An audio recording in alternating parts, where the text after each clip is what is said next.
There is a compound that costs $3 and stops rust permanently. Not slows it, not delays it, stops it at the molecular level. Trees have been manufacturing it for 300 million years. 5 civilizations discovered it independently. The United States military tested over 200 compounds in 1941. This one outperformed every synthetic alternative. 1,000 hours of continuous salt spray. The nearest competitor failed at 600. Then, the $400 billion coatings industry did the math.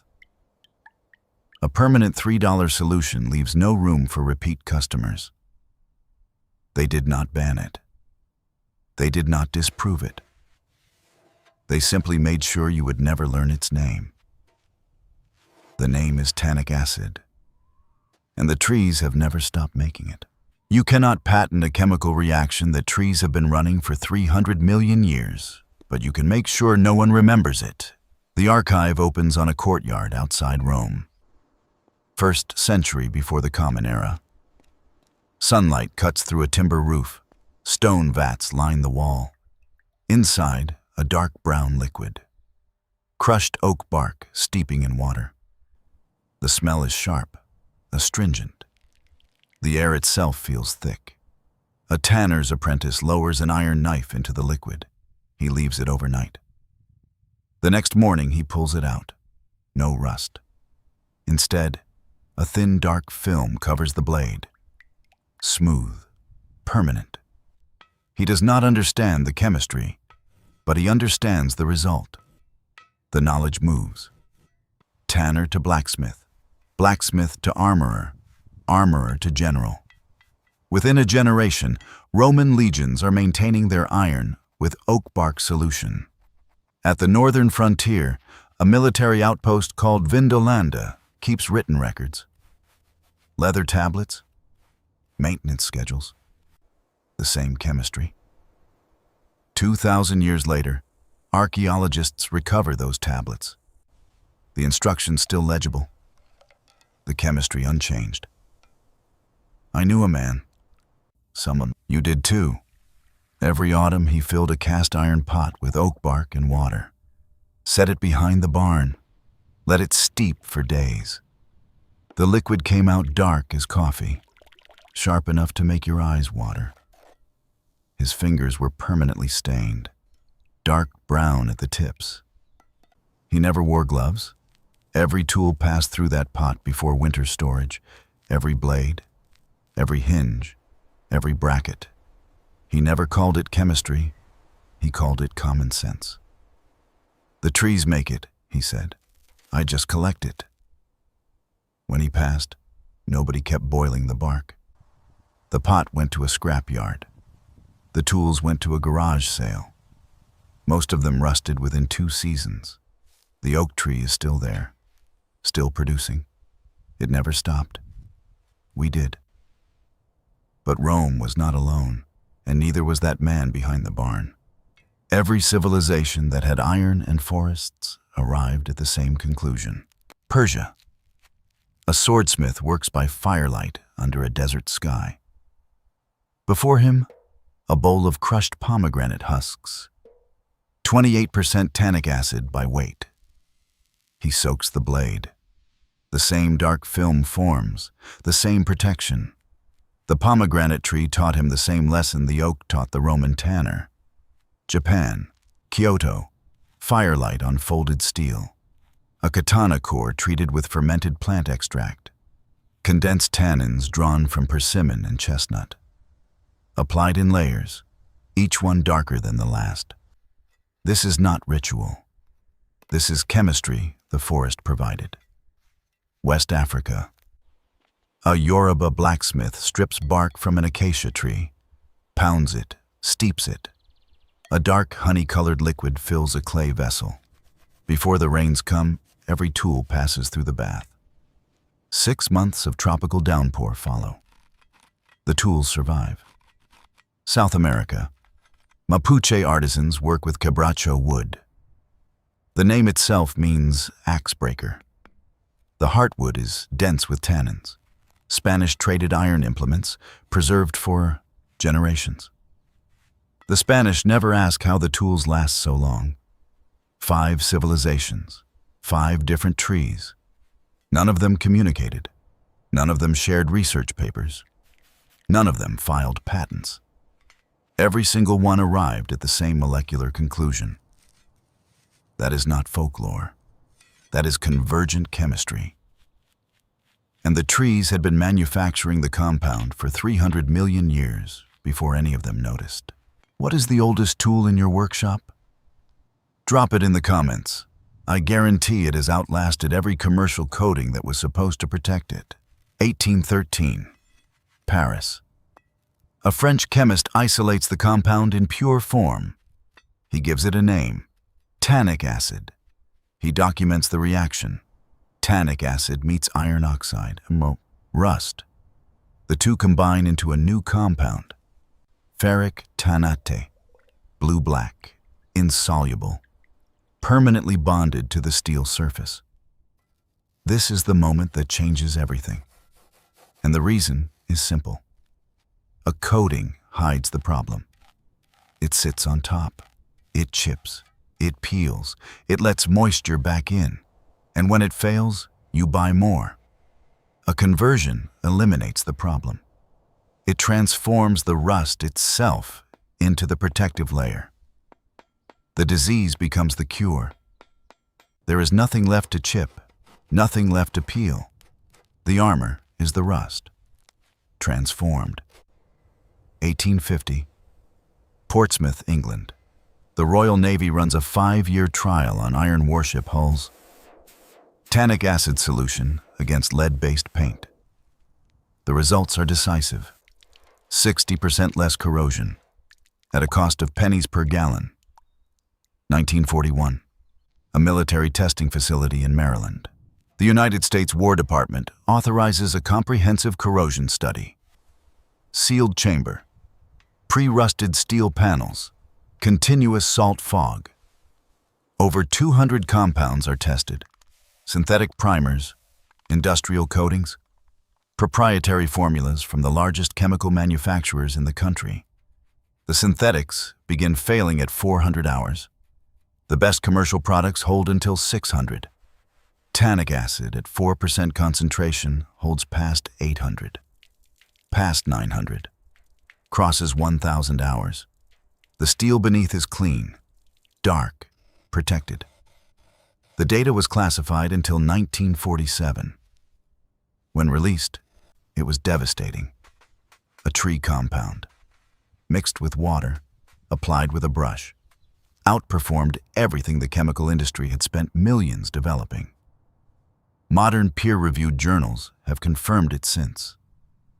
Corrosion science, materials chemistry and physics. The same conclusion.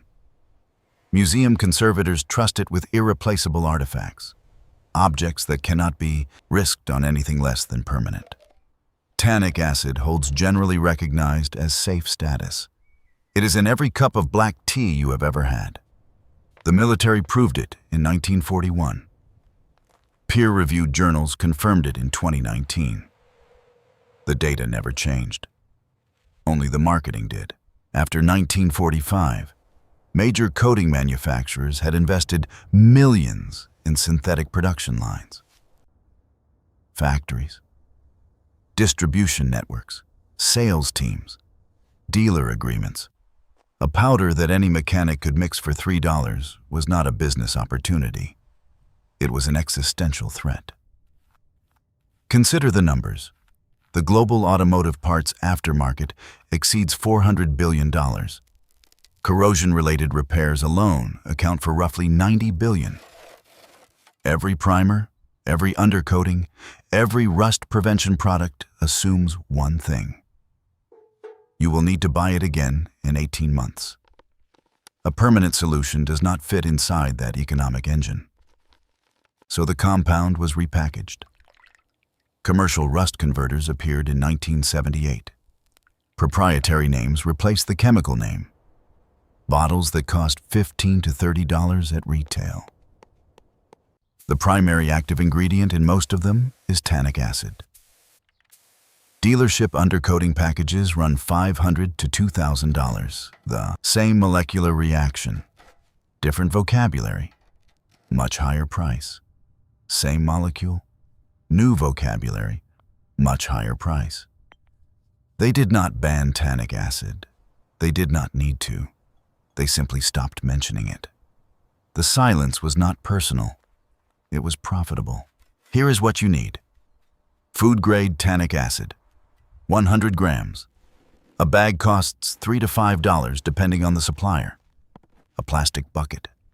A foam brush or a spray bottle. A wire brush. A pair of nitrile gloves. 100 grams will cover roughly 40 square feet. Step 1. 4 grams of powder into 100 milliliters of warm water. Stir until dissolved. The liquid should be the color of strong black tea. Step 2. Wire brush the surface. Remove any loose or flaking rust. You do not need to reach bare metal. The tannic acid needs the rust. That is the point. It converts what is already there. Step 3. Apply the solution evenly. Foam brush, rag, or spray bottle. Thin coat, full coverage. Step 4. Watch. Within 10 to 15 minutes, the orange-brown surface begins to shift. Darker, cooler. The color moves from rust to blue-black. You are watching the conversion happen in real time. Step 5. Let it air dry. 2 to 4 hours. Step 6. Apply a second coat. Same process. Step 7. Once dry, finish with whatever protective layer suits the application. Paint, oil, wax, rubber undercoating, polyurethane. Here is where it gets practical. Camp tools, axes, hatchets, fixed blade knives. Treat the metal, then apply boiled linseed oil or beeswax. Store dry. Vehicle chassis. Treat the rusted areas, then spray rubberized undercoating over the converted surface. The tannic acid locks the rust. The rubber seals out moisture. Cast iron cookware. If you have rust spots, treat them with a dilute solution. Let dry. Then re-season in the oven at 350 degrees. Stakes, hinges, gate brackets.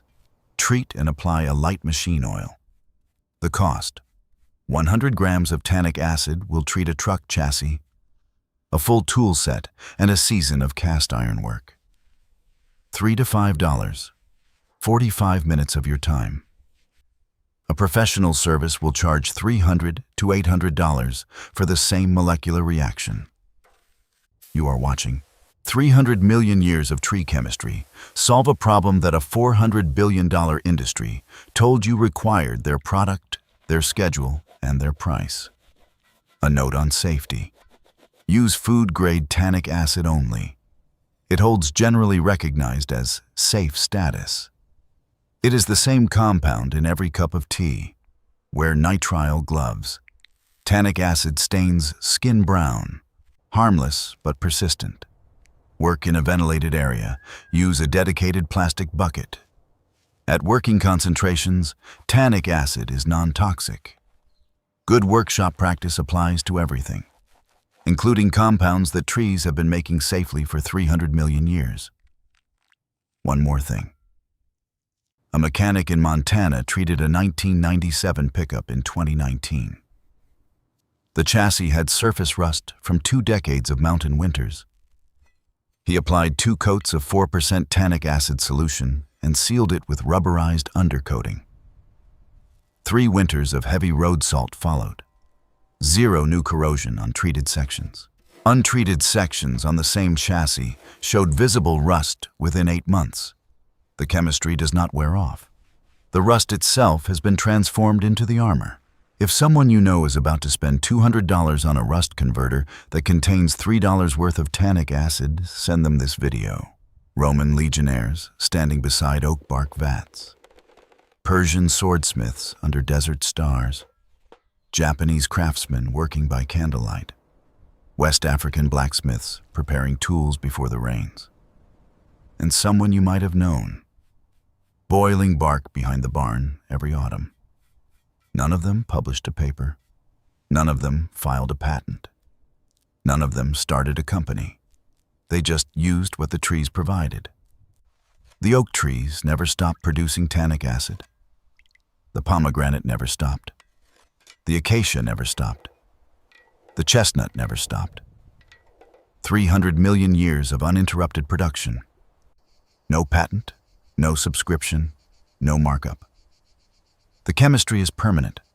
The trees are patient. And now you know their name. They did not erase the compound. They erased the memory. But memory, unlike coding, can be restored. The archive closes. But ferric tannate does not. The chemistry is permanent. And now, so is what you know. If knowledge like this should not be buried again, you know what to do. Subscribe to the Green Archive. There are more vaults to open, more chemistry to remember, more names they made sure you would never learn.